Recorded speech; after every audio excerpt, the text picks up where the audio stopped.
আকাশের কোণে রূপালী বাঁকা চাঁদ যখন রমজানের আগমনী বার্তা ঘোষণা করে, তখন মুমিনের হৃদয়ে বয়ে যায় এক প্রশান্তির হাওয়া। এ কেবল একটি মাসের আগমন নয়, বরং এ হলো মহান রবের পক্ষ থেকে গুনাহগার বান্দার জন্য এক বিশেষ উপহার। রমজান হলো আধ্যাত্মিক বসন্তকাল, যেখানে শুষ্ক হৃদয়ে ইবাদতের ফুল ফোটে এবং গুনাহের মরুভূমিতে রহমতের বৃষ্টি ঝরে। পবিত্র কুরআনের অবতরণ ও রমজানের মাহাত্ম্য। রমজানের শ্রেষ্ঠত্বের সবচেয়ে বড় মুকুট হল পবিত্র কুরআন।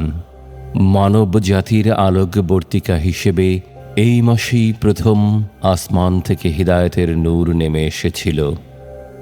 আল্লাহ তাআলা ইরশাদ করেন, রমজান মাস যাতে কুরআন নাজিল করা হয়েছে মানুষের হিদায়াতের জন্য এবং হিদায়াতের সুস্পষ্ট নিদর্শন ও সত্য মিথ্যার পার্থক্যকারী রূপে।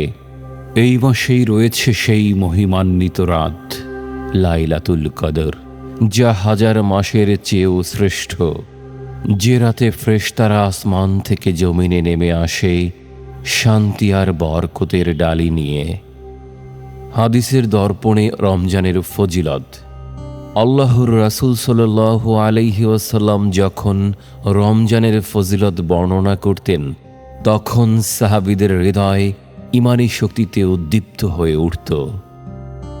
এক হাদিসে এসেছে, যখন রমজান মাস শুরু হয় তখন জান্নাতের দরজাগুলো খুলে দেওয়া হয়, জাহান্নামের দরজাগুলো বন্ধ করে দেওয়া হয় এবং শয়তানদের শৃঙ্খলিত করা হয়। রমজান মানেই হল পরম করুণাময়ের কাছে ফিরে আসার সুযোগ।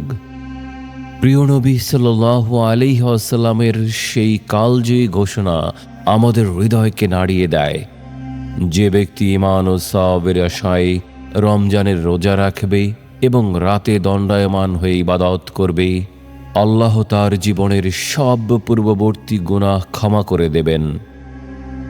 রোজার আধ্যাত্মিক স্বাদ ও তাকওয়া। রোজা কেবল না খেয়ে থাকার নাম নয়, এটি হলো প্রবৃত্তির উপর আত্মার জয়। সারাদিনের পিপাসার্ত ও ক্ষুধার্ত একজন মুমিন যখন সামনে ঠান্ডা পানি আর সুস্বাদু খাবার থাকা সত্ত্বেও কেবল আল্লাহর ভয়ে হাত বাড়িয়েও তা গ্রহণ করে না, তখন আসমানে ফেরেশতাদের কাছে আল্লাহ গর্ব করে বলেন, দেখো আমার বান্দাকে, সে কেবল আমার ভালোবাসায় নিজেকে সংযত রেখেছে। এই যে অন্তরের গভীর একাগ্রতা, একেই বলা হয় তাকওয়া। রোজা আমাদের শেখায় ধৈর্য, বিনয় এবং অন্যের দুঃখ অনুভব করার শিক্ষা। মাগফিরাত ও মুক্তি। রমজান হলো অপরাধী বান্দার মুক্তির মাস।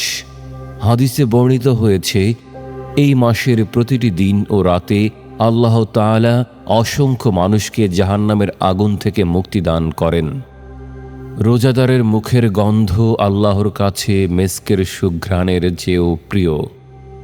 জান্নাতে রাইয়ান নামক একটি বিশেষ প্রবেশ পথ শুধু তাদের জন্যই বরাদ্দ রাখা হয়েছে, যারা দুনিয়ায় তৃষ্ণার্ত থেকে আল্লাহর সন্তুষ্টি খুঁজেছে। রমজান আসে আমাদের বদলে দিতে। এটি আমাদের শেখায় কিভাবে চোখের হেফাজত করতে হয়, কিভাবে জিহ্বাকে গীবত থেকে মুক্ত রাখতে হয় এবং কিভাবে হৃদয়ে অন্যের জন্য ভালোবাসা জন্মাতে হয়। রমজান আমাদের দুয়ারে কড়া নাড়ে এক মহা সুযোগ নিয়ে, মালিকের সাথে নতুন করে সম্পর্ক গড়ার সুযোগ।